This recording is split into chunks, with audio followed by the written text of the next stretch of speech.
Greetings, warriors and dreamers. Welcome to the realms of sleep, where tonight we journey through the epic world of God of War. I am your guide through the 9 realms, where ancient gods whisper their secrets and mythic landscapes unfold before us. From the frost-covered mountains of Midgard to the golden halls of Asgard, these tales of gods and giants will carry you into peaceful slumber.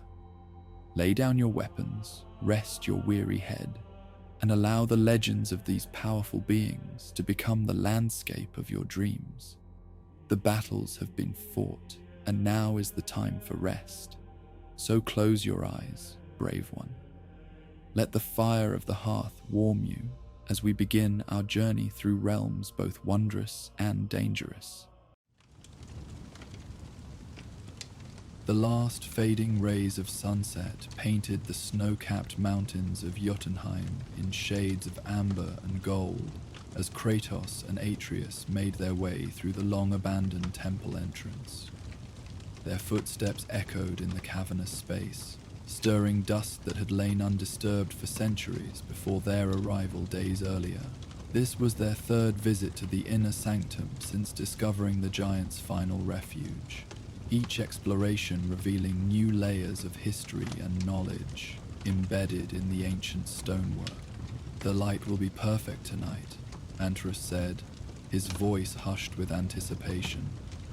"Mimir says the alignment of the moon through the skylight only happens a few times each year." Kratos grunted acknowledgement, his eyes sweeping the enormous hall with practiced vigilance, despite their previous confirmation that no immediate threats lurked within these sacred walls. The temple of the Jotnar had remained untouched by Aesir or other intruders, its secrets preserved behind barriers both magical and geographic that had withstood centuries of Odin's relentless searching. "It's still strange to think no one has walked these halls in so long," Atreus continued, running his fingers lightly over inscriptions carved into a nearby column. "That we might be the first visitors since the giants themselves left." "Not entirely accurate, lad," Mimir corrected from his position secured at Kratos's belt. "Your mother walked these paths not so many years ago, though with considerably more knowledge of what she sought than we currently possess." This reminder of Faye's connection to Jotunheim brought a momentary silence, both father and son contemplating the woman whose careful planning had guided their journey even after her death. Her hand was visible throughout the temple's inner sanctum, subtle markers recognizable to those who had lived with her daily presence, indications of where she had paused in her own exploration, which areas had commanded her particular attention. As they moved deeper into the temple, the massive central hall opened before them, its ceiling soaring so high that the uppermost reaches remained in shadow, despite the failing daylight streaming through strategically placed skylights. Immense murals covered the walls, depicting the rich history of the giants, from their earliest days through their eventual retreat from Midgard to this hidden sanctuary. The artistry was extraordinary, figures rendered with such detail and expressiveness that they seemed almost prepared to step from the stone surface into physical reality. "We should prepare while there's still light," Kratos said, setting down the bundle of supplies they had brought for their overnight stay. Unlike previous brief visits, they had decided to remain through the full night cycle, allowing them to observe how the temple's interior transformed under different lighting conditions. Atreus had been particularly insistent on this extended observation after noticing subtle changes in certain inscriptions as shadows shifted during their last visit. They established a small camp near the center of the hall, arranging sleeping furs and provisions with efficient movements born of countless shared journeys. Around the perimeter of the hall stood ancient braziers of tarnished bronze, their bowls filled not with conventional fire but with strange crystalline formations that emitted soft blue-white illumination without heat or smoke. Mimir had identified these as cold flame crystals, a creation particular to Jotnar craftsmen that provided light without risking damage to delicate art or manuscripts. These were likely enchanted to activate with the fading of natural light, the severed head observed as the crystals began glowing more intensely while sunset deepened into twilight outside. Quite sophisticated magic, self-sustaining for centuries without requiring renewal or fuel.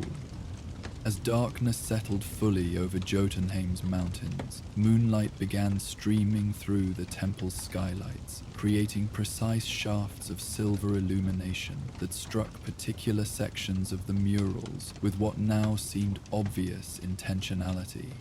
The architectural design ensured specific scenes received direct moonlight only during certain celestial alignments, creating a complex calendar system embedded within the temple's very structure.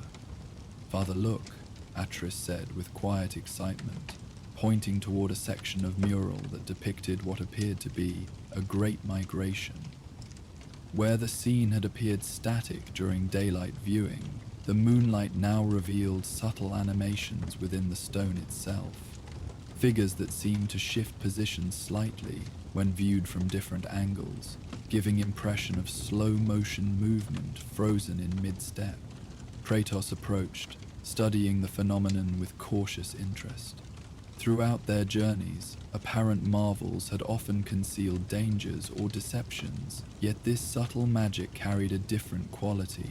Less ostentatious display and more reverent preservation, designed to enhance understanding rather than overwhelm observers with spectacle.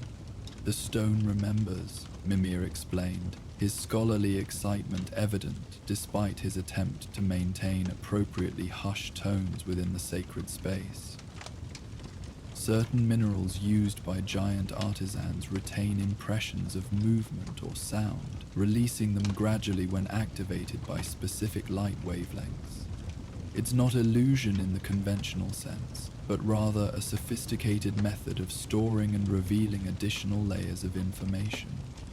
Atreus reached out tentatively, fingers hovering just above the surface of the mural without quite touching it. "Can we interact with them, or should we just observe?" The giants created these displays specifically to be engaged with by future generations, Mimir assured him.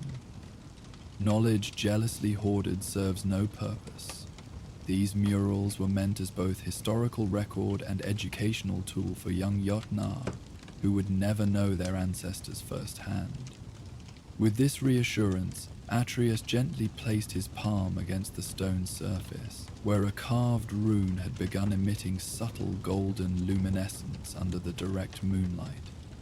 The effect was immediate and extraordinary.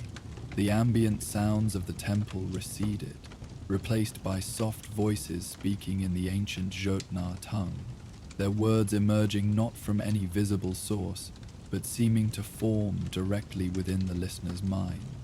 Kratos stiffened at this unexpected development, hand instinctively moving toward his axe before registering that the voices carried no threat, merely narration accompanying the depicted events, like bards recounting tales around evening fires, but preserved within stone rather than living memory. "They're explaining the great conclave," Adrius translated, his facility with the giant language having improved significantly through their previous explorations. When all the tribes gathered to decide whether to remain in Midgard or retreat to Jotunheim as Is's persecution intensified, his expression grew increasingly focused as he absorbed the complex narrative. There were different perspectives. Some argued for standing their ground, others for temporary retreat with plans to return once circumstances changed. The speaker is describing how difficult the final decision was.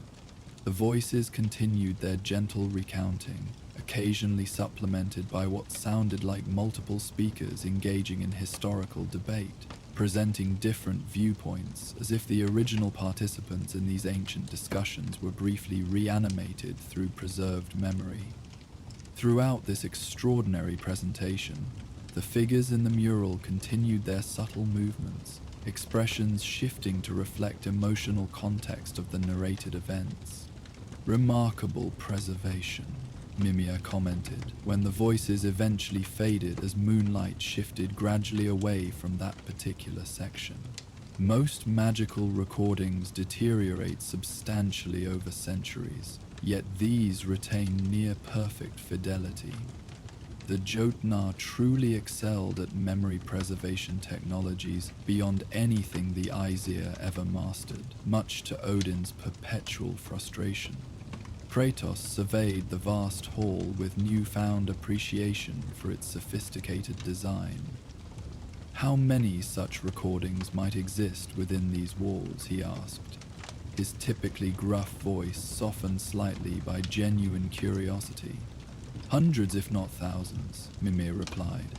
"The temple was designed as comprehensive repository, their entire cultural heritage preserved against potential extinction. Given the systematic nature of giant scholarship, I suspect the presentations followed deliberate sequence rather than random arrangement." This assessment proved accurate as they continued their exploration, following moonlight's path as it illuminated different sections in what gradually revealed itself as chronological progression. The initial panels depicted ancient origins, giants emerging from primordial cosmic forces, establishing their first settlements, developing distinctive cultural practices that separated them from other beings arising during similar primeval periods. They understood balance from the beginning, Atreus noted, absorbing narratives that emphasized harmonious relationship with natural surroundings rather than dominance over them. Not controlling elements, but working with their natural tendencies. A fundamental philosophical difference between giants and Aesir, Mimir agreed.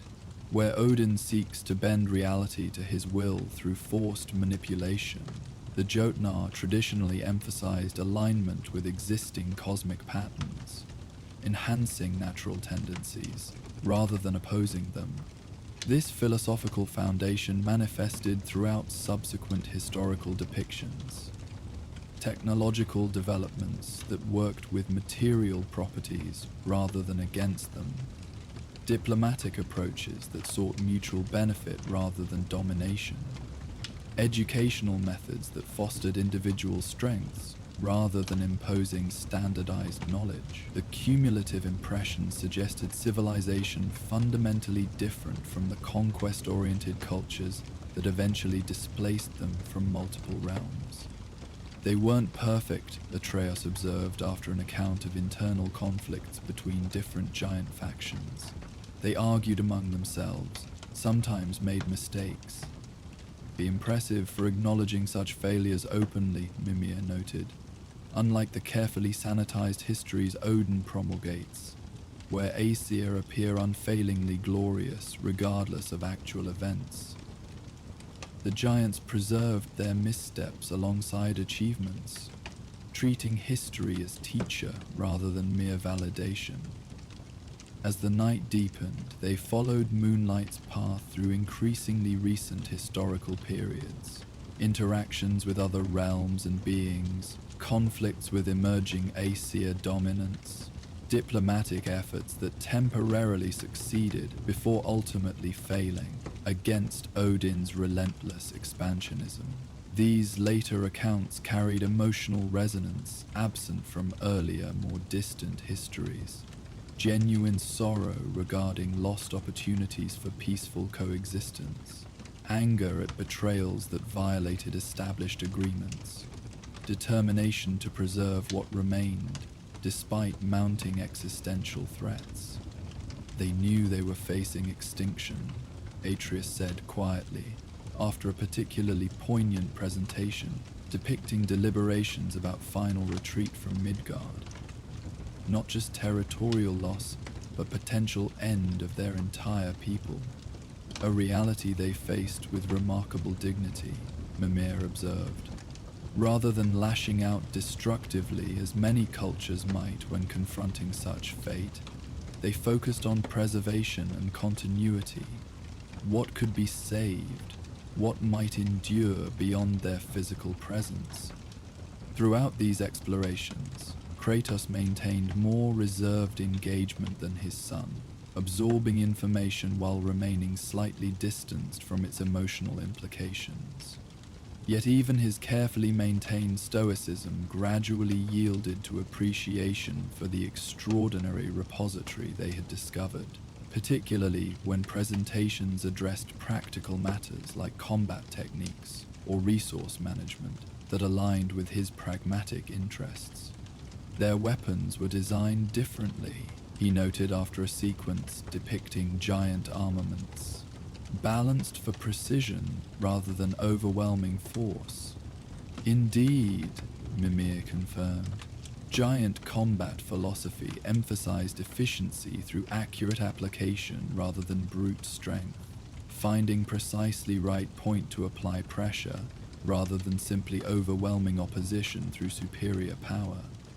Quite sophisticated tactical approach that compensated for their varied physical characteristics. Near midnight, the moon reached its zenith, illuminating a central mural directly opposite the temple's main entrance.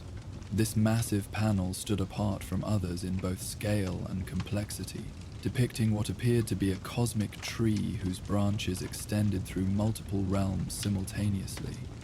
Unlike previous scenes focusing on historical events, this representation addressed metaphysical structure, the relationships between worlds and forces that maintained cosmic balance. Yggdrasil, Mimir identified, though rendered with considerably more accuracy than typical Aesir representations. The giants understood connections between realms as multidimensional rather than simplistically hierarchical, each world existing in relation to others through complex energetic exchanges rather than mere physical proximity. As moonlight fully illuminated this central panel, something extraordinary occurred. Multiple runes across its surface began glowing simultaneously, their golden light pulsing in harmonic patterns that created visible energy flows between different depicted realms. The air around these illuminated pathways shimmered slightly, as if reality itself grew thinner along these visualized connections. It's a map, Atreus realized, studying the pulsing patterns with growing comprehension. Not just of physical locations, but of passages between realms, ways to travel that don't use the conventional paths? Precisely, Mimir confirmed, his scholarly excitement evident. The giants maintained knowledge of countless transit possibilities beyond the heavily trafficked routes Odin eventually monopolized. Hidden paths, temporary alignments, conditional gateways that open only under specific circumstances. A comprehensive understanding of interreal navigation that the Allfather would sacrifice much to possess. When Atreus carefully touched one of the glowing runes, the effect differed from previous activations. Rather than voices or conventional narratives, this contact produced something more directly experiential. The temple around them momentarily blurred, replaced briefly by impression of moving through between space, that distinctive sensation they had experienced when traveling between realms, but presented as educational demonstration rather than actual transportation. Remarkable, Mimir breathed, as reality stabilized around them once more. A training simulation, allowing practitioners to experience transit sensations without actual dimensional displacement. Quite sophisticated educational technology. There are so many paths, Atreus noted, studying the complex network of connections depicted in the glowing diagram. Some we've used, but many more we haven't discovered yet. Your mother likely knew many of these routes, Mimir suggested. Her ability to move undetected between realms despite Odin's surveillance suggests familiarity with pathways beyond conventional knowledge.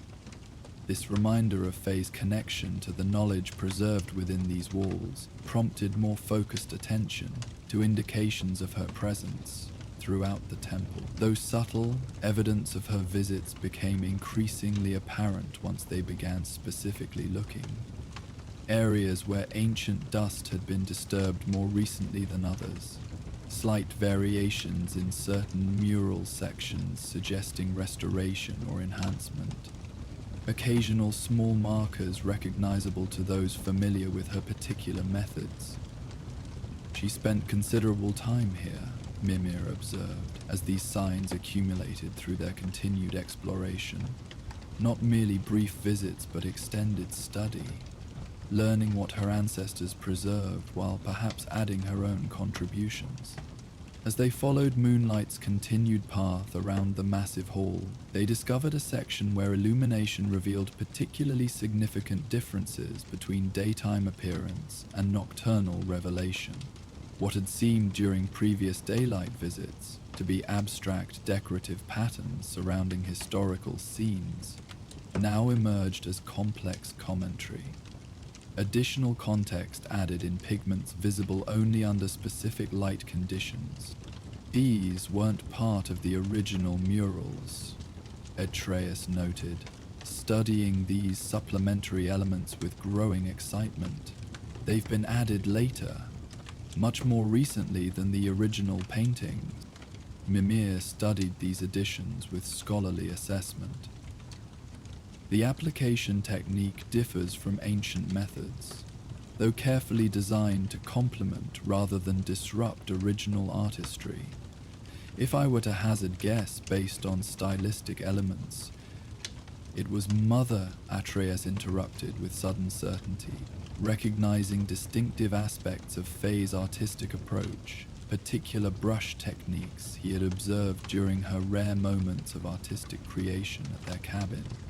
Characteristic color combinations she preferred, specific symbolic elements she typically employed. By the roots, I believe you're right, Mimir agreed after closer examination. These additions carry her distinctive approach, respectful of original context, while providing additional layers of meaning relevant to current circumstance. Kratos approached, studying these newly discovered contributions with heightened interest. Throughout their journey, each revelation regarding Faye's activities before and during their life together had expanded his understanding of the woman he had partnered with yet never fully known. Each discovery revealing new aspects of her knowledge, foresight, and purpose that transcended the relatively simple life they had apparently shared. What do they add? He asked, focusing as always on practical significance rather than mere sentimental discovery. Atreus studied the supplementary elements with careful attention, tracing connections between Faye's additions and original imagery they enhanced. They're updating the stories, he explained, as patterns emerged through continued examination, showing how ancient events connect to more recent developments, like she's filling gaps between their historical record and our present situation. Indeed, Faye's artistic contributions served precisely this bridging function, connecting ancient giant history with current circumstances through visual elements that established continuity across centuries of separation, not changing original meaning, but enhancing its relevance to present conditions through carefully considered additions that respected ancestral knowledge while acknowledging recent developments. When Atreus activated one of these enhanced sections, the resulting presentation demonstrated this temporal bridge. Ancient voices beginning narrative that Faye's recorded additions then continued, creating seamless historical continuity, despite centuries separating original creators from her supplementary contributions, her voice emerging from stone memory with familiar cadences that brought unexpected emotional weight to both listeners. picked up ancestral narratives precisely where they had ended, extending their significance into present context. She understood exactly what they intended, Atreides observed with growing appreciation for his mother's deep connection to this ancestral knowledge. Not just the facts they recorded, but the purpose behind their preservation, why certain elements mattered beyond simple historical documentation. A true inheritor of their scholarly tradition, Mimir agreed. Not merely preserving information, but maintaining its living relevance through thoughtful recontextualization, knowledge transmission, rather than simple maintenance.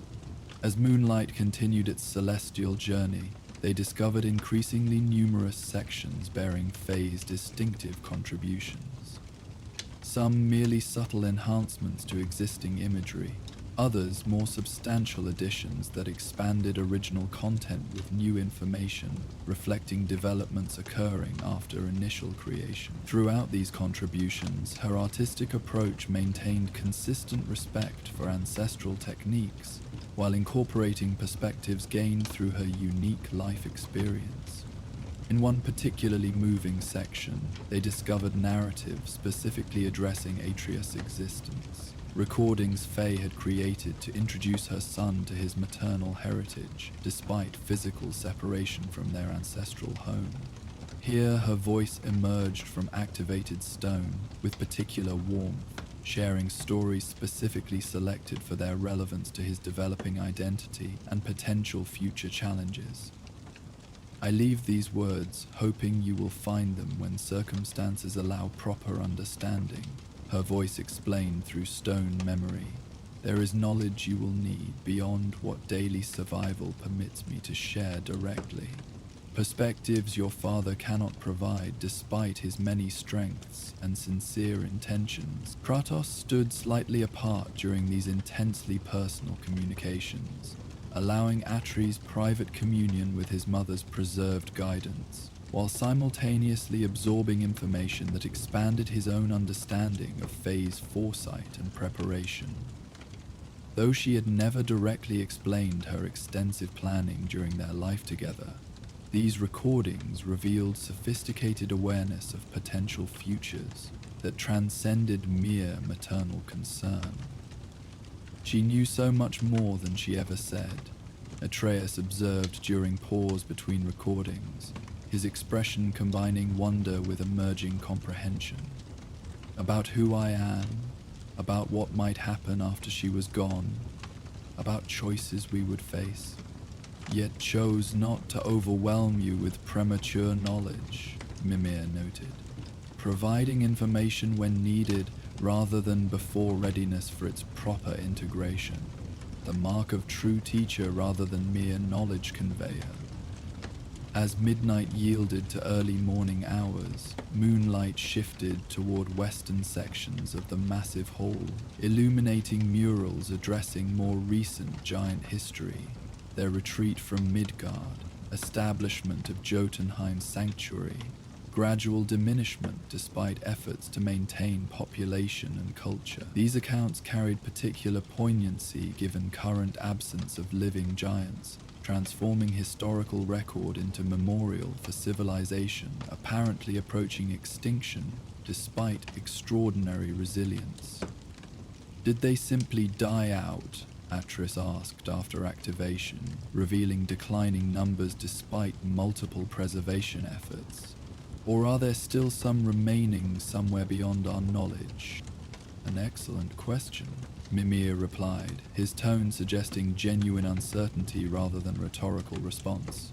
These records indicate continued population decline, yet never explicitly confirm complete extinction. Perhaps isolated individuals or small groups endure in particularly remote locations, maintaining minimal presence while avoiding attention from hostile forces. This possibility prompted fresh perspective on their own journey. Potential connection with surviving giants, representing not merely historical interest, but living continuation of lineage that might otherwise disappear entirely. Atreus's Jotnar heritage acquired renewed significance beyond personal identity, suggesting potential responsibility as carrier of cultural knowledge that might otherwise be lost permanently. Near the hall's northwestern corner, moonlight revealed section that initially appeared simplistic compared to surrounding artistic complexity. What seemed at first glance to be merely decorative border around more elaborate historical scenes. Yet closer examination revealed this apparent border contained sophisticated mathematical patterns, interlocking symbols that suggested calculation systems addressing celestial mechanics and temporal cycles. These are navigational tools, Mimir identified after studying these elements. Methods for identifying potential realm transit opportunities based on cosmic alignments and energetic fluctuations. Quite sophisticated predictive systems beyond anything the Aesir developed, despite Odin's obsessive interest in interdimensional travel. When activated, these mathematical patterns produced not conventional narration, but direct experiential demonstration, temporary sensory overlay that transformed the temple interior into representation of cosmic structure, positioning observers within multi-dimensional model where relationships between realms became directly perceptible rather than abstractly conceptual. Stars and worlds appeared around them in spatially accurate arrangement. Connection pathways illuminated as golden threads binding different regions into comprehensive network. "It's beautiful," Atreus whispered as this cosmic visualization surrounded them, his expression reflecting genuine wonder at universe rendered comprehensible through sophisticated representational magic. Everything connected, everything balanced against everything else. Giant cosmologists understood fundamental interdependence centuries before other cultures grasped even basic astronomical principles, Mimir explained as this extraordinary demonstration continued around them. Their transit technologies emerged not from brute force manipulation, but through sophisticated understanding of natural cosmic rhythms and existing connection points. Throughout this presentation, phase contributions again became apparent, subtle updates to stellar positions and realm alignments reflecting recent cosmic shifts, enhanced pathways indicating newly emerged connection possibilities, cautionary markers noting routes recently compromised through Aesir interference. Her adjustments maintained technical accuracy while adding practical usability for current navigational conditions, rather than historical record alone. She was updating these for practical use, Kratos observed, his tactical mind recognizing navigational intelligence beyond mere academic knowledge, maintaining current accuracy rather than merely preserving historical record. Precisely, Mimir agreed. These aren't museum pieces to her, but living tools, resources meant for practical application rather than mere historical appreciation. Quite characteristic of her pragmatic approach to knowledge. As they continued their methodical exploration following Moonlight's path, they discovered increasingly numerous sections bearing Faye's distinctive artistic contributions. Some merely subtle enhancements to existing imagery, others more substantial additions that expanded original content, with new information reflecting developments occurring after initial creation. Throughout these contributions, her approach maintained consistent respect for ancestral techniques, while incorporating perspectives gained through her unique life experience. In particularly significant section near the hall's eastern wall, they discovered extensive mural depicting what appeared to be prognostication rather than historical documentation, potential future developments rendered with deliberate ambiguity that emphasized multiple possibilities rather than singular predetermined outcome. These prophetic representations differed fundamentally from Aesir approaches to prediction, showing branching pathways rather than fixed destiny, emphasizing choice points where different actions might lead toward divergent futures. Demi understood prophecy differently, Atreus realized, studying these complex branching scenarios with growing comprehension. Not as fixed future that must happen, but as possibilities? Different things that could happen depending on choices made along the way? Precisely, Mimir confirmed. Where Aesir prophecy presents predetermined outcomes to be either fulfilled or subverted through considerable effort, giant prognostication traditionally emphasized probability patterns, identifying critical junctures where particular choices might significantly influence subsequent developments without claiming absolute certainty about ultimate results. This approach aligned with their own experiences throughout their journey. Moments where seemingly predetermined paths revealed unexpected alternatives, where actions undertaken with full awareness created outcomes different from those supposedly dictated by immutable prophecy. It offered both reassurance and responsibility, confirmation that their choices carried genuine meaning, while simultaneously emphasizing the significance of making such choices with clear understanding of potential consequences. Within these prognostic scenes, Faye's contributions appeared particularly extensive, updating ancient probability patterns with recent developments that significantly altered certain outcome possibilities, adding entirely new branch paths reflecting circumstances original creators could not have anticipated, identifying specific choice points that carried heightened significance within current cosmic conditions rather than historical patterns alone.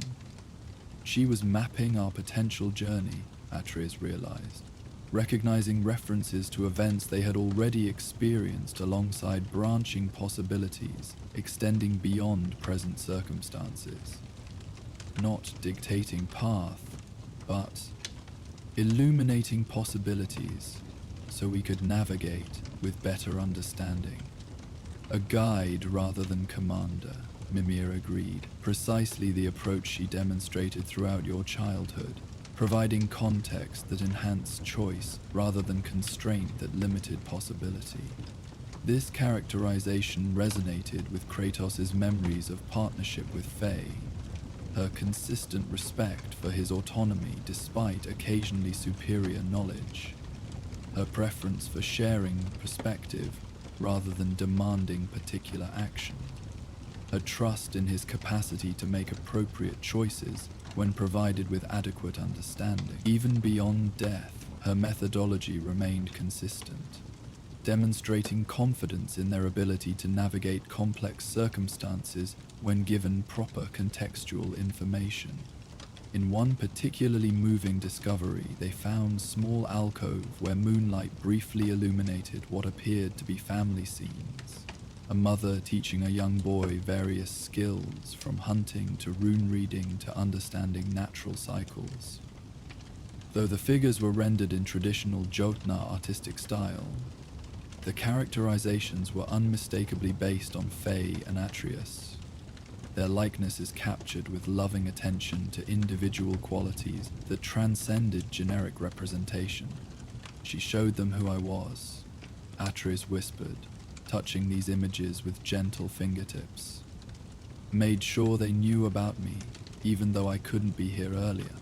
When activated through proper touch sequence, these family sacrificed murals released not formal narration, but what seemed to be Faye's own voice, softer and more intimate than the cosmic perspective shared by central panels, speaking directly to her son through preserved memory rather than abstract historical recording. She shared not prophecy or warning but stories, tales from her own childhood among the giants, traditions she had hoped to pass along directly, but instead preserved in this stone memory for discovery when circumstances allowed. Kratos stood slightly apart during these intensely personal revelations, allowing Atreus space to absorb this unexpected connection with his mother without paternal interference. Yet he listened as well, learning aspects of Faye's early life she had rarely discussed during their years together.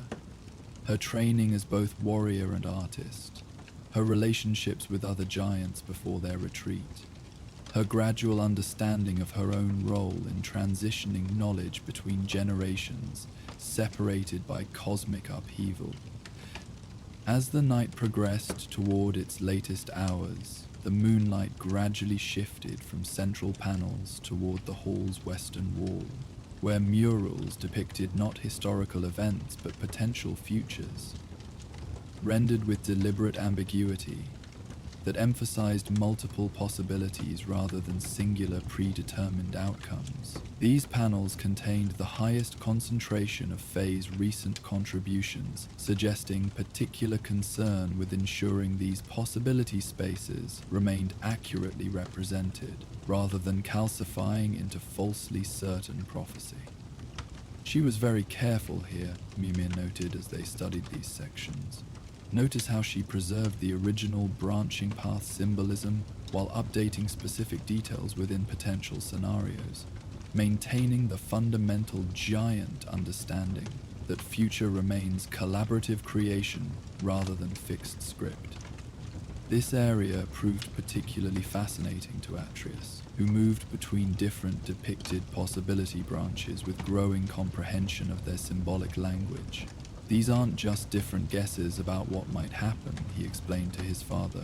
They're showing how certain choices create ripple effects through connected events, how small actions in one context might dramatically affect seemingly unrelated outcomes elsewhere. When activated, these future-lented panels produced not conventional narration but something more abstract, harmonic tones, accompanied by brief impression flashes that suggested emotional states or atmospheric conditions, rather than specific events. The overall effect was not predictive so much as preparatory, fostering flexible awareness rather than rigid expectation.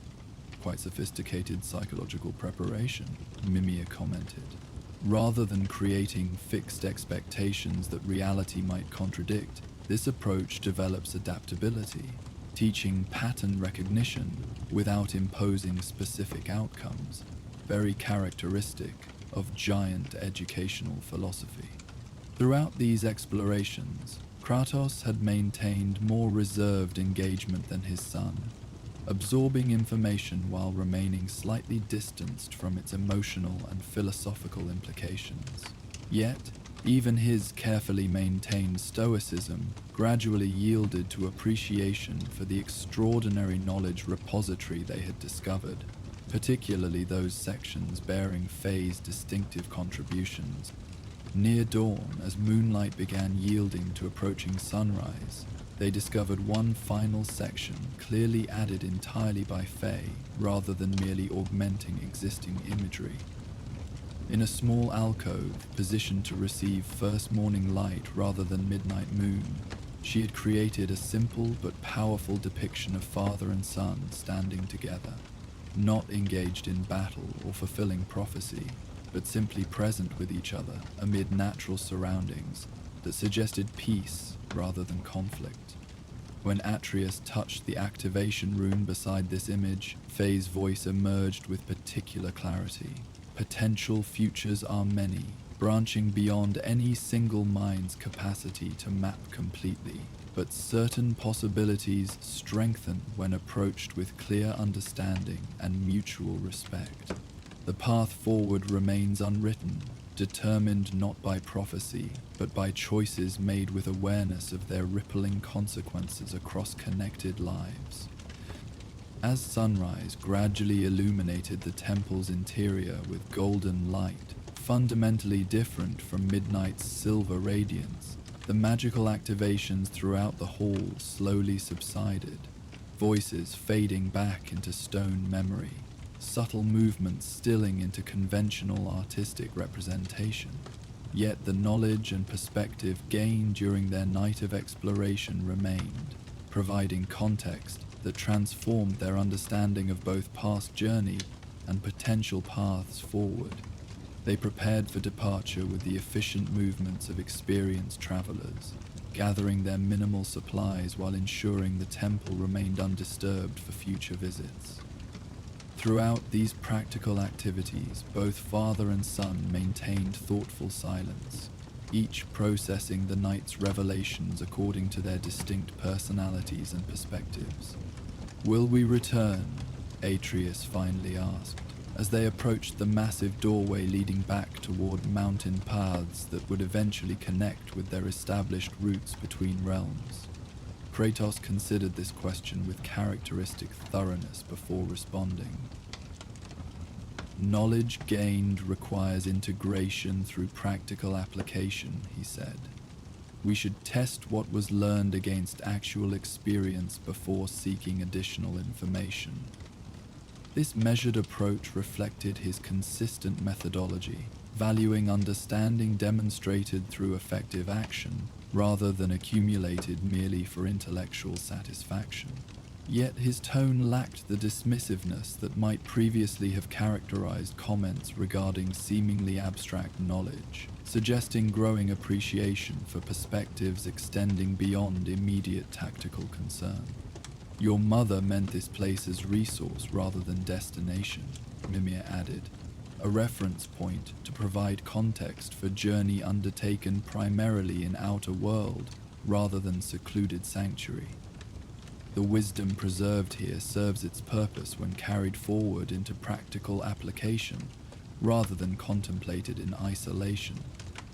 As they stepped from the temple into morning light that transformed Jotunheim's snow-covered landscape into crystalline brilliance, Atreus paused for one final look at the massive doorway with its intricate carvings.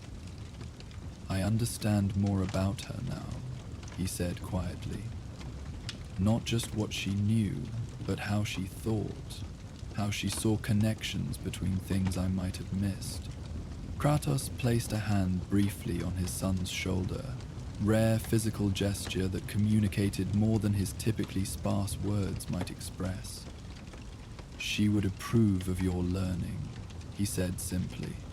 They began their descent from the Temple Mount, bodies adjusting from night of contemplative exploration back toward necessary physical awareness required for safe travel through challenging mountain terrain. Yet something fundamental had shifted through their night among whispering murals. Not dramatic transformation, but subtle recalibration. Perspective expanded through engagement with knowledge preserved specifically for such purpose. Behind them, the temple stood, silent sentinel, among Jotunheim's peaks, its exterior giving no indication of the extraordinary repository housed within its ancient walls. Like knowledge itself, its value remained potential rather than inherent, dependent not on mere existence, but on meaningful engagement by minds capable of translating information into understanding into effective action. For Kratos and Atreus, the night's revelations would inform their continuing journey without determining its course, providing context that enhanced choice rather than constraint that limited possibility. In this approach, they honored Faye's methodology even without explicit instruction, learning from her example how knowledge best serves when it illuminates potential paths without mandating particular destination. As they navigated familiar mountain trails now transformed through fresh snowfall overnight, both father and son carried forward not just memories of beautiful murals and extraordinary magical presentations, but deeper appreciation for how past connects to present, through choices made with clear understanding of their rippling consequences. Their night among whispering murals had enriched their journey's context without altering its fundamental nature, as collaborative discovery, undertaken one careful step at a time. As Kratos and Atreus continued their journey down from the temple, the knowledge they had gained from the whispering murals settled into their minds like seeds finding fertile soil.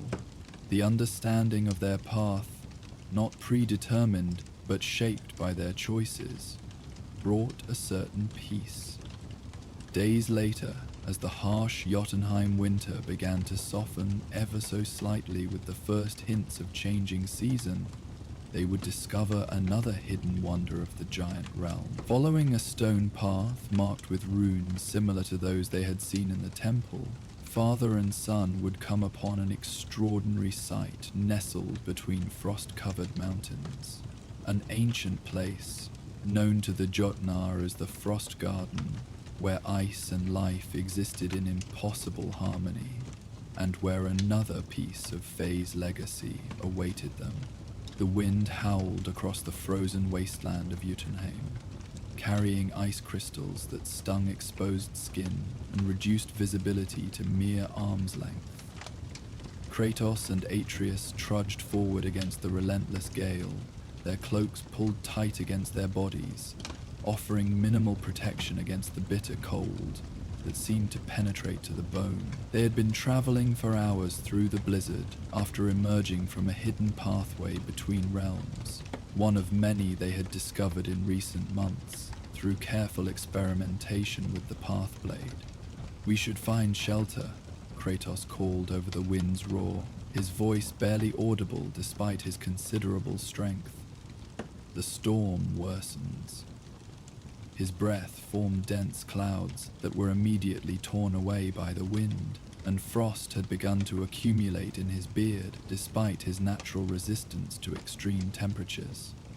Opathius nodded, squinting against the swirling snow as he scanned the white landscape for any sign of protection. The terrain appeared uniformly hostile. Endless expanses of snow broken occasionally by jagged ice formations that offered no real sanctuary from the storm's fury. Yet something tugged at his awareness, a faint sensation pulling him toward a particular direction that seemed indistinguishable from any other to ordinary perception. "This way," he said, adjusting their course slightly to the east. The pathblade secured at his side had grown subtly warmer despite the surrounding cold, a phenomenon they had learned indicated proximity to places where boundaries between states of being grew more permeable. "I sense something." Kratos followed without question, having learned to trust his son's growing intuitive abilities, particularly in Jotunheim, where Atreus's giant heritage resonated more strongly with the environment. They continued through the blinding snow, the boy occasionally pausing to confirm their direction as if listening to some inaudible voice carried on the wind. After perhaps half an hour of this guided wandering, the ground beneath their feet began to slope downward, and the full force of the wind diminished slightly as terrain features provided modest protection. They had entered what appeared to be a valley or ravine, its contours barely discernible through the blowing snow, but offering welcome relief from the unimpeded gale of the open plains above. "There's something here," Atreus said, his voice taking on the peculiar tone that indicated perception beyond ordinary senses. "Something hidden." As if responding to his words, the pathblade at his side pulsed with gentle warmth. He drew it carefully, its surface rippling with subtle patterns that matched something in the environment around them. Resonance between the blade's magic and whatever lay concealed beneath the storm's white veil. Following instincts developed through months of practice, Atreus extended the blade forward and moved it in a careful arc, leaving a faint, luminous trail hanging suspended in the air. "A threshold," he explained, though Kratos could see this for himself. They had encountered many such hidden boundaries during their journeys, though each manifested uniquely depending on its nature and purpose. This one appeared as a subtle distortion in the air, like heat waves rising from sun-baked stone, except here, in the bitter cold, the effect seemed particularly otherworldly. With practiced coordination, they approached the boundary together. "Ready?" Atreus asked, receiving a terse nod from his father. The boy completed the gesture he had begun, the pathblade tracing a complete circuit in the air. Where the luminous trail closed upon itself, reality seemed to fold inward, creating an opening where solid storm had been moments before. Quickly, Kratos instructed, aware that such openings typically remain stable for limited durations. They stepped through together, the transition feeling like passing through a thin membrane of resistance that gave way to sudden, profound silence. The howling wind cut off as if severed by a blade, replaced by such complete quiet that their ears rang with the sudden absence of sound. They stood motionless for several moments, adjusting to the dramatic change in their environment as their senses struggled to interpret what lay before them. "By the gods," Atreus whispered, his voice unexpectedly loud in the silence. "Father, look." They stood at the entrance to what could only be described as a vast garden, though unlike any garden found in the realms of men or even gods. Before them stretched meandering paths winding between beds of crystalline formations that resembled plants in structure yet were composed entirely of ice.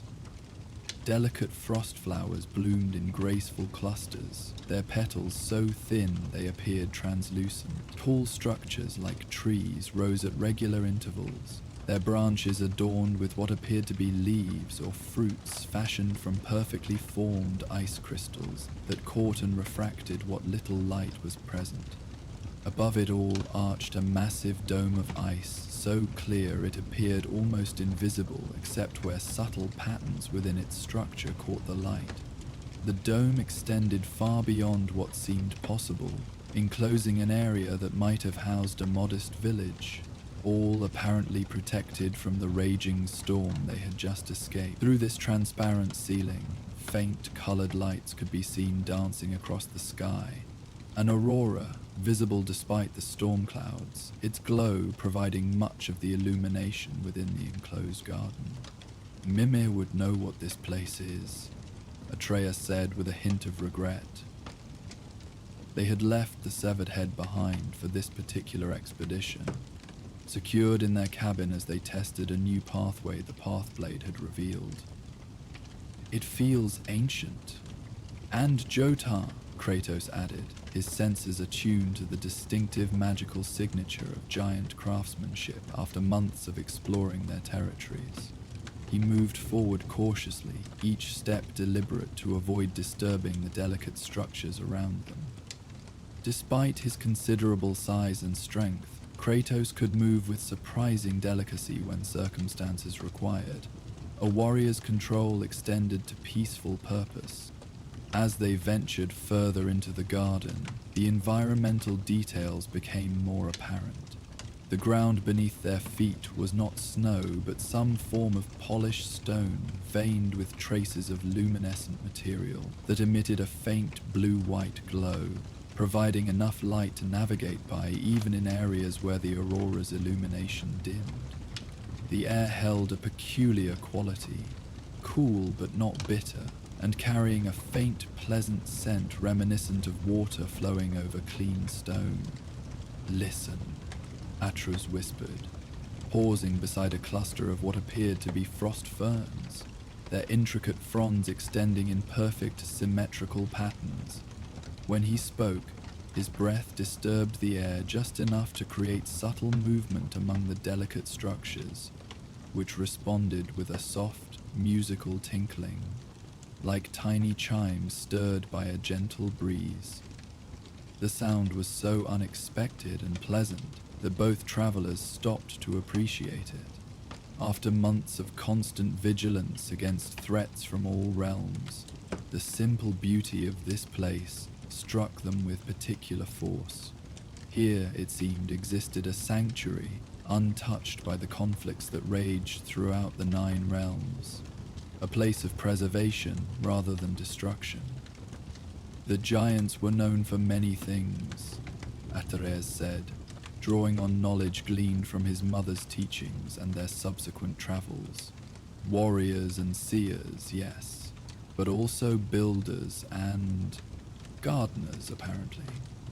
He approached another formation, this one resembling a bush covered in small, perfectly formed ice berries, each containing what appeared to be a tiny point of light at its center. When he extended his hand near, though carefully not touching, the bush trembled slightly, and the lights within the berries pulsed in unison, as if responding to his presence. "They know me," he said with wonder, "or at least, they recognize something in me." Kratos observed this interaction with outward stoicism that nevertheless concealed intense interest. His son's Jotnar heritage had manifested in various ways throughout their journey, some troubling, others beneficial. This place seemed to call to that aspect of Atreus's nature in a manner that appeared benign, even welcoming. A rare experience given how frequently his son's emerging powers had been accompanied by danger or difficulty. "This garden," Kratos said thoughtfully, "it remains preserved despite the giant's absence." He gestured toward the transparent dome above, protected by magic that has outlasted its creators. As they continued along the winding path, they encountered increasingly elaborate ice formations, some resembling familiar plants from the world outside, others so alien in structure they could only have existed in this controlled environment created by giants whose understanding of natural laws exceeded ordinary limitation. Among these marvels they discovered small pools of perfectly still water, their surfaces so motionless they reflected the aurora above like flawless mirrors, doubling the celestial display's beauty. "Look," Atreus said, kneeling beside one such pool. "These aren't just for beauty. There's something more here." He pointed to symbols etched into the stone surrounding the water's edge, runes similar to those they had encountered throughout their journeys, though with subtle variations specific to giant writing. "What do they say?" Kratos asked, knowing his son's facility with languages far exceeded his own. Atreus studied the markings, fingers occasionally tracing specific symbols, as if tactile contact might reveal meanings that visual examination alone could not. "Memory pools," he translated finally, "places where the gardeners stored recollections, knowledge." He frowned slightly in concentration. "The exact meaning is difficult. The closest would be living history kept in suspended form." As if responding to his translation, the surface of the pool rippled slightly, though no wind existed to disturb it. Colors swirled beneath the surface, gradually forming into distinct shapes, vague at first, then increasingly defined, like an image coming into focus. Both father and son leaned closer, watching as a scene materialized within the still water. A tall, graceful figure appeared, clearly Jotnar, based on its proportions and distinctive features. The giant moved through what they recognized as the very garden where they now stood, though in the vision it appeared more vibrant, more complete. The figure tended to the crystalline plants with evident care, using tools of strange design to prune growth here, encourage development there, all with the deliberate precision of one who had mastered their craft through long practice. "It's a memory," Atreus breathed, fascination clear in his voice. "Stored somehow in the water itself." The scene continued unfolding, revealing more giants moving throughout the garden, each attending to specific tasks with specialized tools and techniques. Their movements conveyed not just technical skill, but evident affection for their creations. These were not merely gardeners, but artists, cultivating living sculptures with both scientific precision and aesthetic passion. The giants were not just warriors or seers, Atreus narrated, drawing on knowledge passed from his mother. They were creators and cultivators. Mother told me stories of their great works. Cities built into mountainsides, forests grown into specific patterns over centuries, rivers guided to form perfect spirals visible only from great heights. He gestured to the garden around them. This must be one of their cultivation sanctuaries. where they developed their understanding of how to shape growing things. As the memory played out in the still pool, they observed the giant gardeners gathering what appeared to be seeds or spores from certain plants, carefully storing them in containers of intricate design. Other giants documented their work on scrolls of material that resembled neither paper nor parchment, but some substance unique to their culture. They were preserving knowledge, Atreus observed, collecting and cataloguing their discoveries. Kratos studied the vision with uncharacteristic patience, noting details that might prove significant beyond their immediate aesthetic appeal. These were not plants meant merely for decoration, he observed, indicating how certain giants carefully measured growth patterns and recorded specific properties. They served some greater purpose. I think you're right, Atreus agreed, watching as the memory showed giants extracting what appeared to be essence or energy from certain crystalline formations. They were developing plants with specific properties, maybe medicinal or magical, or both. The memory gradually faded, the water's surface returning to perfect stillness, once again reflecting only the aurora dancing across the dome above. Yet something had changed in the garden around them, as if the memory's activation had triggered subtle shifts in the environment itself. The crystalline plants seemed to emit slightly stronger light, and faint outlines now appeared near certain formations, translucent silhouettes that resembled the giants they had just observed in the pool's vision. Echoes, Kratos identified, recognizing a phenomenon they had encountered in other places where powerful beings had left lingering imprints of their presence. Not ghosts or spirits in the conventional sense, but magical residue of such intensity that it retained aspects of its creator's form and purpose long after their physical departure. These silhouettes moved slowly among the garden's formations, going about tasks now performed on plants that had long since evolved into their current crystalline state without living caretakers. The ghostly gardeners took no notice of the travelers, focused entirely on their eternal work, preserved in this moment of time like insects in amber. They're beautiful, Atharas said softly, watching a particularly detailed silhouette carefully prune what appeared to be a bush covered in spiral-shaped flowers. Not fearsome or threatening, like the giants in the stories Aesir tell. History written by conquerors rarely acknowledges the beauty of the conquered, Kratos observed. A rare philosophical statement from the typically taciturn warrior. His own experiences with gods across multiple pantheons had taught him how thoroughly victors could rewrite narratives to justify their actions and demonize their victims. As they continued through the garden, following a path that wound between increasingly elaborate formations, they noticed how the crystalline plants responded to their passing, particularly to Atreus.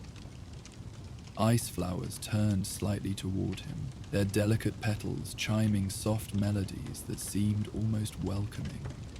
Frost vines rustled without wind, creating harmonics that blended into subtle, pleasant music accompanying their exploration. The whole garden is alive, Atreus realized, observing how patterns of light moved through connected formations, creating networks of luminescence that appeared to communicate information between distant sections.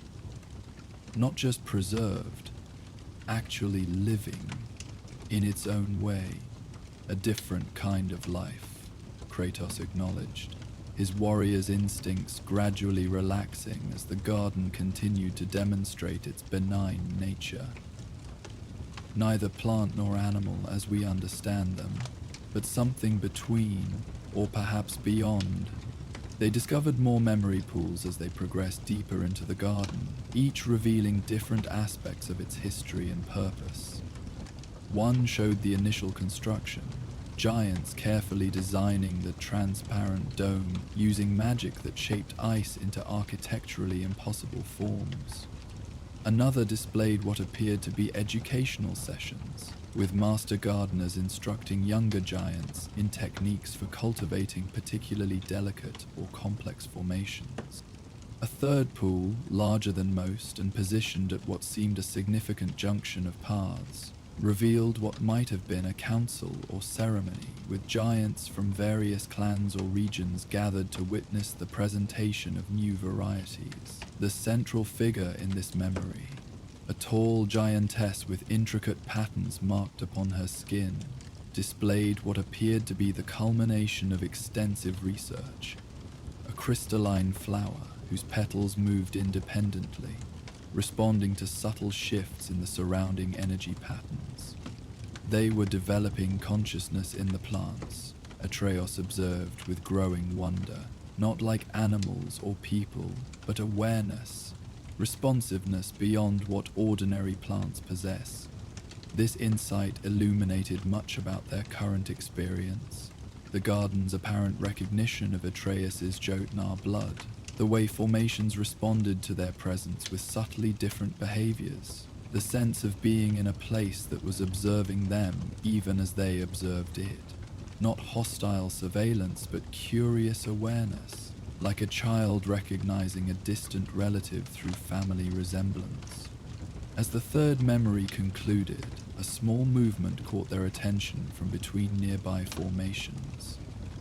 A creature emerged into the path before them, approximately the size of a fox but composed entirely of living ice, its form so perfectly crafted that every hair in its coat appeared as a tiny individual crystal. Its eyes glowed with soft blue light, and it regarded them with evident intelligence rather than animal wariness. "Hello there," Atreus said softly, instinctively crouching to appear less threatening. The ice fox tilted its head, regarding him with evident curiosity, before taking several steps closer, moving with the silent grace of a natural predator, despite its unusual composition. "A guardian?" Kratos suggested, maintaining greater distance while assessing whether this creation presented potential threat despite its diminutive size. Experience had taught him that magical beings often possessed capabilities disproportionate to their apparent physical form. The fox approached Atreus directly, showing no fear as it sniffed at his extended hand. After a moment's consideration, it made a small sound, like icicles tinkling against each other, and gently pressed its crystalline muzzle against the boy's fingers. The contact caused no frostbite or discomfort. Instead, Atreus felt only pleasant coolness, as if touching fresh spring water. "Not a guardian," he corrected with growing wonder. "A guide, I think. Something created to help visitors navigate the garden." The fox seemed to confirm this assessment by taking several steps along the path before looking back expectantly, clearly inviting them to follow. With Kratos' cautious approval, they followed the ice fox as it led them deeper into the garden, past increasingly elaborate formations that defied easy description. Structures that seemed to exist in deliberate defiance of natural laws. Crystals growing in patterns that created optical illusions, or emitted sounds when viewed from particular angles. Throughout this journey, the fox would occasionally pause, drawing their attention to specific plants or memory pools that contained particularly significant historical moments. One such pool revealed a solemn ceremony where a group of giants gathered around what appeared to be a freshly completed section of the garden. At the center of their circle stood a giantess of regal bearing, her features bearing such striking resemblance to Fae that Atreus gasped in recognition. "Mother?" he whispered, though logically he knew this memory predated his mother's lifetime by centuries, if not millennia. "An ancestor, perhaps?" Crazy suggested, also struck by the unmistakable resemblance. "Your mother's lineage?" They watched as this ancient relative of Fae addressed the gathered giants, her gestures indicating specific plants that had apparently been developed under her guidance. Though no sound accompanied these memories, her evident pride in these creations was unmistakable, as was the respect shown by those who listened. She was important here, Atreus said with growing certainty. A master gardener, maybe, or someone who developed new varieties. This connection to his maternal heritage affected him deeply, a tangible link to the culture Faye had described, but which he had experienced only through ruins and remnants until now. As they continued following the ice fox through winding paths and hidden alcoves, they encountered increasingly sophisticated plant formations. Some appeared to serve specific purposes beyond mere beauty, crystalline structures that purified the air within the dome, others that regulated temperature through controlled absorption and release of thermal energy, still others that appeared to function as communication networks, transmitting information through patterns of light and resonance. It's not just a garden, Atreus realized, observing how these various systems interacted. It's a complete ecosystem, designed to be self-sustaining.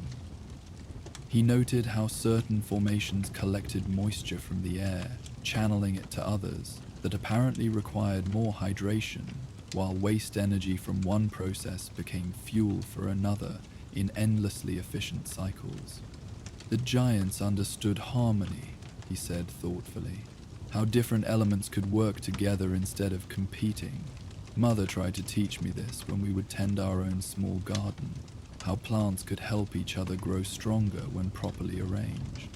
Kratos, though less versed in such matters, recognized the tactical superiority of systems designed with such comprehensive integration.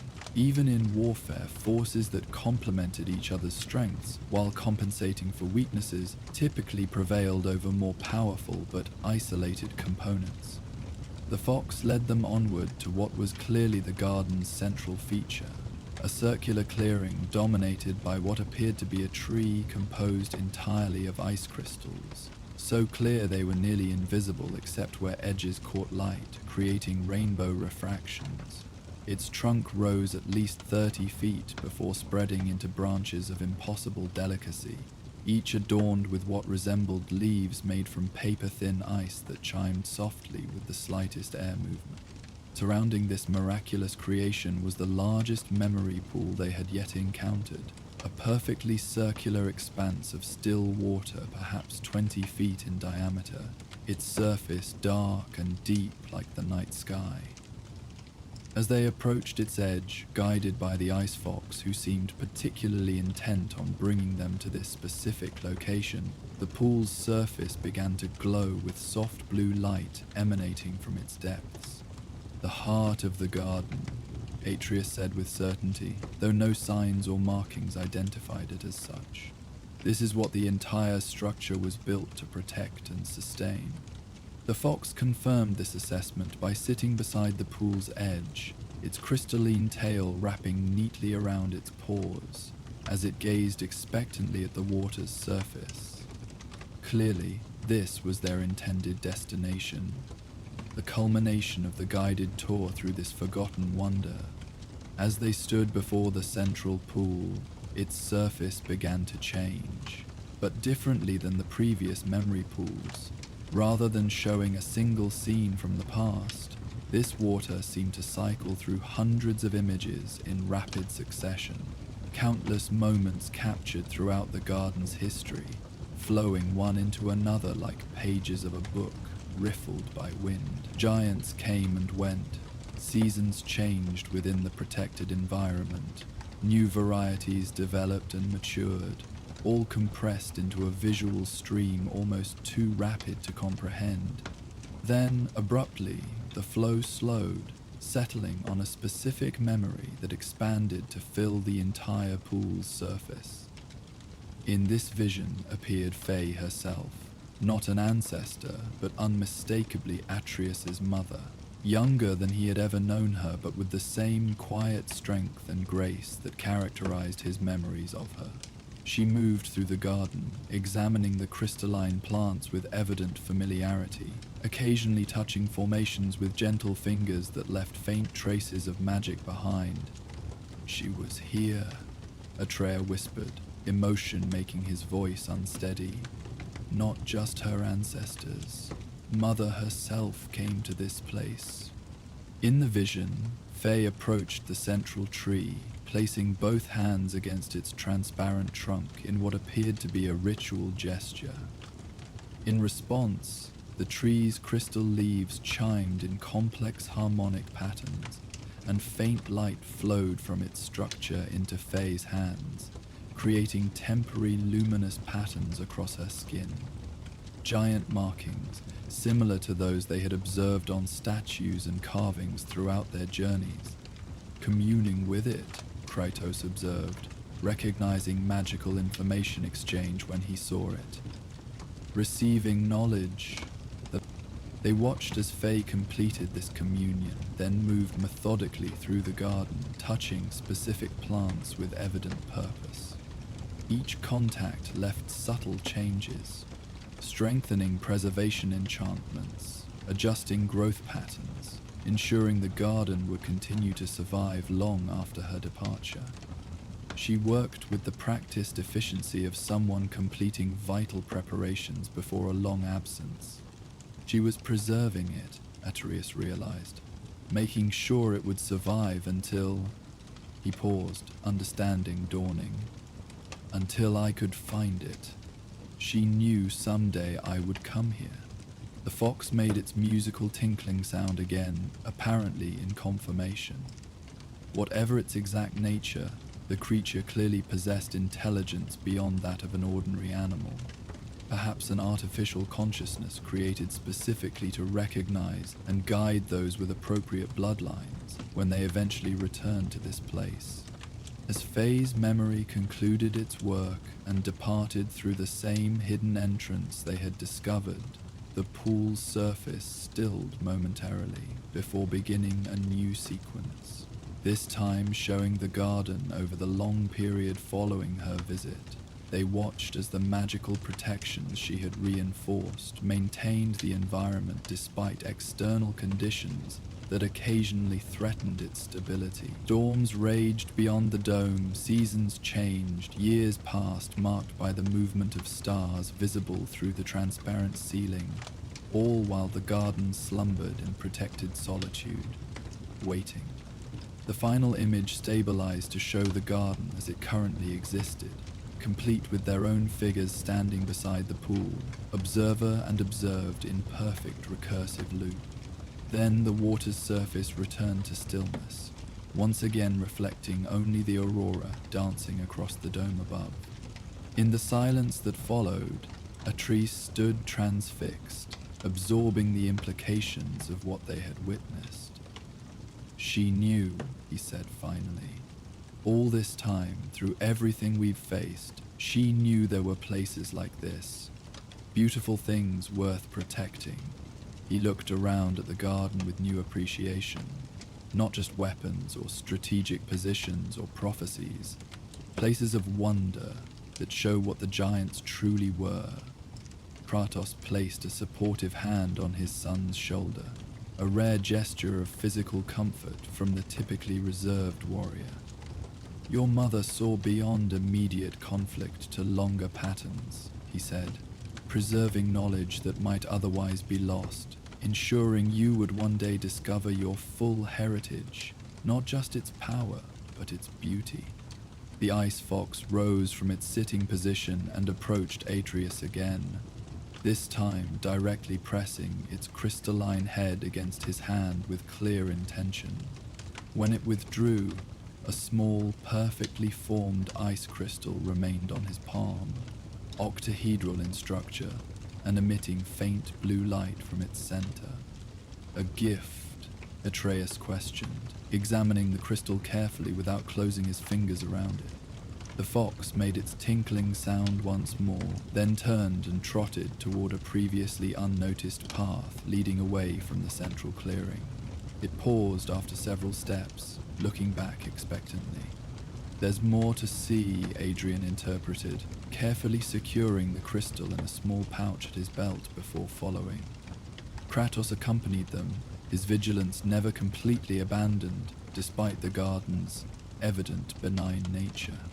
The new path led them to a small alcove partially concealed by curtains of hanging ice vines that parted at their approach, revealing what appeared to be a workshop or laboratory. Stone tables held curious instruments, fashioned from materials they couldn't identify, along with containers holding what might have been seeds or spores, preserved in crystalline suspension. Against one wall stood shelves filled with objects resembling books, though closer inspection revealed pages made from impossibly thin sheets of ice, upon which symbols had been somehow inscribed without damaging the delicate material. A research area, Atreus identified, examining the various implements with careful attention, touching nothing but studying everything, where they developed new varieties and recorded their methods. The fox moved to a specific shelf and rose on its hind legs, placing front paws against the edge to indicate a particular ice book positioned apart from the others. When Atreus hesitated, uncertain whether retrieving it might trigger protective measures, the fox made an encouraging sound and nodded toward the book with unmistakable intent. With careful movements, Atreus lifted the indicated volume from its resting place.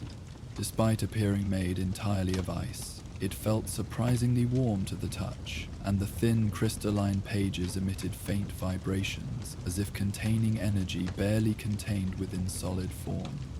When he carefully opened the cover, symbols appeared on the first page, not static inscriptions but flowing patterns that rearranged themselves as he watched, gradually forming into runes he could recognize and read. To the child of divided heritage, he translated, voice hushed with wonder. When you find this place, know that it has waited for your coming since its creation. The knowledge preserved here belongs to your mother's lineage and now passes to you as rightful inheritor. He looked up at Kratos, amazement clear in his expression. It's addressed to me specifically, or someone like me at least. He continued reading. What appears as simply a garden to others is in truth a repository of our people's understanding of how matter transitions between states.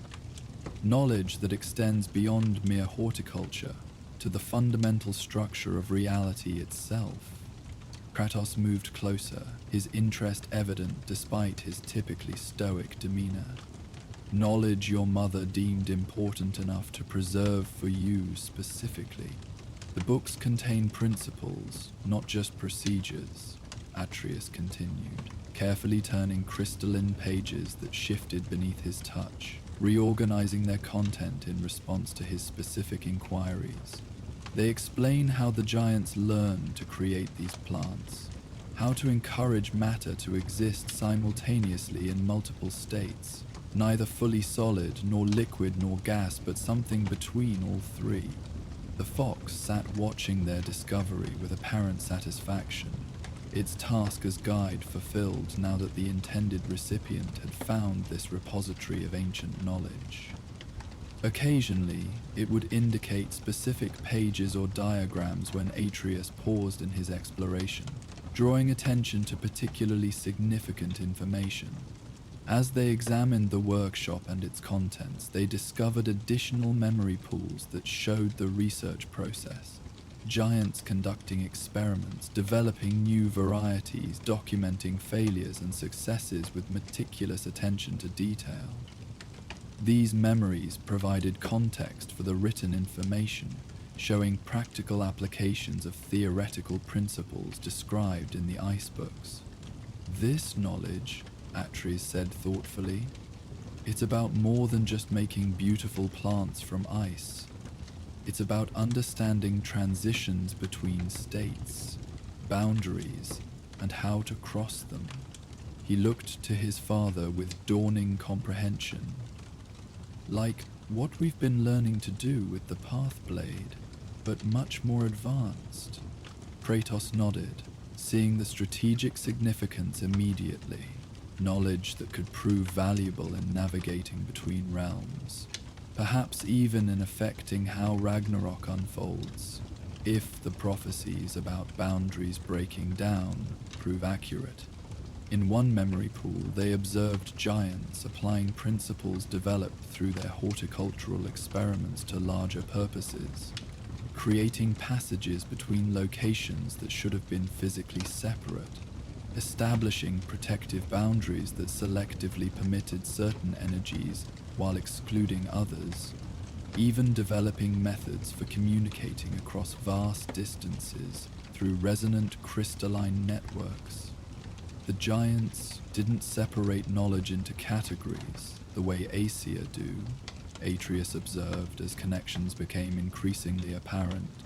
What they learned from growing ice plants, they applied to architecture, to transportation, to communication, everything connected through the same underlying principles.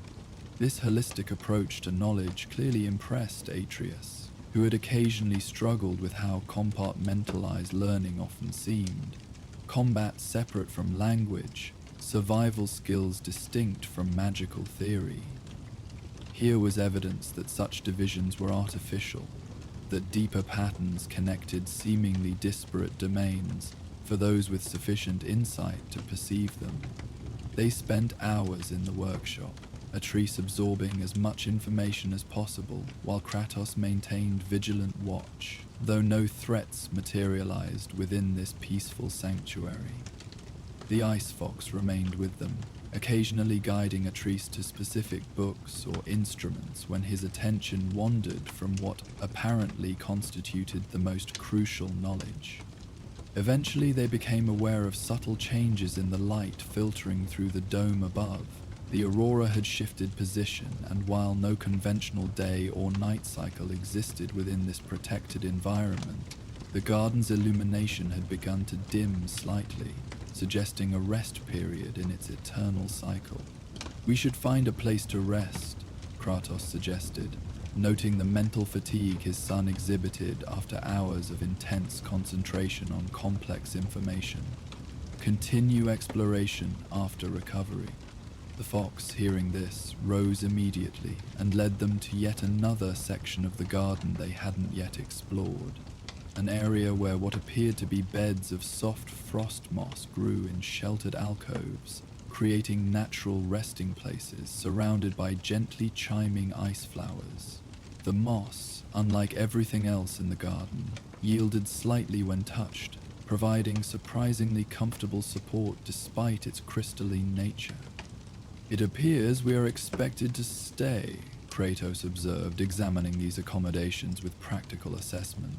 Though typically wary of such convenient provisions in unknown environments, his instincts detected no malice or deception in this place, only the long-established preparations of a culture that had valued knowledge and beauty equally, preserved by Faye's interventions for her son's eventual discovery.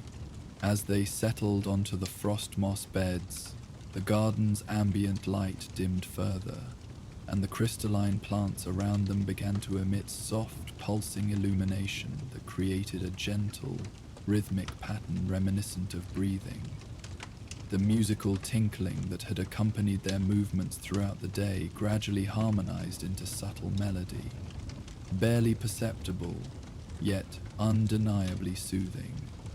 The environment to support those who studied here, Atreus observed drowsily, the day's explorations having exhausted him more thoroughly than he'd realized.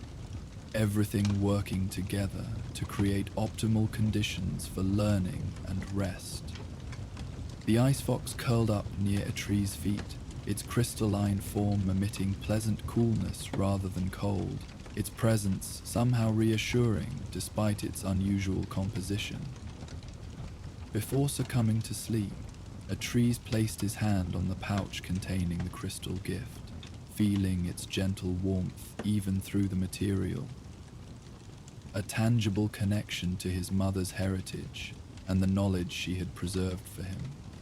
Mother knew so much more than she ever told us, he murmured, eyes growing heavy as the garden's soothing rhythms worked their subtle magic. She prepared so carefully for so long. Rest now, Kratos advised, his own vigilance never completely abandoned even in this seemingly safe haven. Knowledge awaits your refreshed mind. The garden's gentle song continued as they rested, crystalline chimes creating melodies that seemed to interact with dreamscapes as they slept, reinforcing information absorbed during waking hours while suggesting new connections and applications. Even Kratos, typically resistant to such subtle influences, found his rest deeper and more restorative than usual, his warrior's hypervigilance temporarily eased by the garden's benign nature. Throughout their slumber, the frost garden continued its eternal cycles, crystalline plants growing incrementally, automated maintenance systems performing functions established centuries earlier, the dome above filtering and transforming external light to sustain the delicate ecosystem within. The ghostly silhouettes of long-departed gardeners moved among their creations, eternal echoes performing tasks that had given their existence meaning and purpose during lives long since concluded. In this sanctuary, preserved against time's erosion and conflict's destruction, Kratos and Atreus rested peacefully, surrounded by beauty created by a civilization most believed interested only in prophecy and war. Here, in direct contradiction to Aesir propaganda, evidence of the giants' true nature persisted, not as violent enemies of order, but as patient cultivators of knowledge and beauty, their legacy preserved for future generations who might appreciate what they had understood about reality's fundamental structure. The ice fox maintained its silent vigil throughout their rest, occasionally rising to patrol the perimeter of their sleeping area before returning to its position at Atreus's feet. Whatever intelligence animated its crystalline form appeared content that its long wait had concluded successfully. The inheritor had arrived, and knowledge long preserved would continue its journey beyond this sheltered garden, influencing events in ways its creators had foreseen but could not directly control. When morning came, or what passed for morning within the timeless garden as the aurora above brightened once more, Atreus woke with unusual clarity of thought, as if the garden's influence had not just rested his body, but organized his mind. Connections between previously separate concepts now appeared obvious, and information absorbed from the ice books had integrated with his existing knowledge in ways that revealed new possibilities. "Father," he said as Kratos also stirred from his rest, "I understand now why Mother wanted me to find this place. It's not just about preserving giant knowledge. It's about how that knowledge might help us navigate what's coming." Kratos listened attentively as his son explained insights that had crystallized during his rest. The giant's understanding of boundaries between states, how they could be maintained, traversed, or altered, provided crucial perspective on the prophesied breaking of boundaries during Ragnarok. Rather than merely accepting such cosmic transitions as inevitable destruction, the giants had developed methods for influencing how such changes unfolded. "Mother wasn't just preparing us to survive Ragnarok," Atreus concluded. "She was giving us tools to potentially shape how it happens, to ensure that whatever emerges afterward isn't just destruction, but transformation into something new." The giants understood that endings can also be beginning. And so our journey through the realms draws to a close for tonight. May Hypnos, god of sleep, watch over you as you drift through dreams of legendary proportions. If these tales of gods and monsters helped guide you to restful sleep, consider supporting our journey by liking this video and subscribing to the channel. Your support gives me the strength to continue sharing these stories night after night. Remember, these videos play uninterrupted through the night, with no ads to disturb your slumber, just the soothing sounds of mythic realms to accompany your dreams. For those seeking passage to exclusive content, our Patreon offers early access to all videos and special playlists crafted to enhance your sleep. The link awaits in the description below. Until our next journey together, may your sleep be deep, your dreams be mighty, and your rest be undisturbed by the conflicts of gods and men. Sleep well, brave one.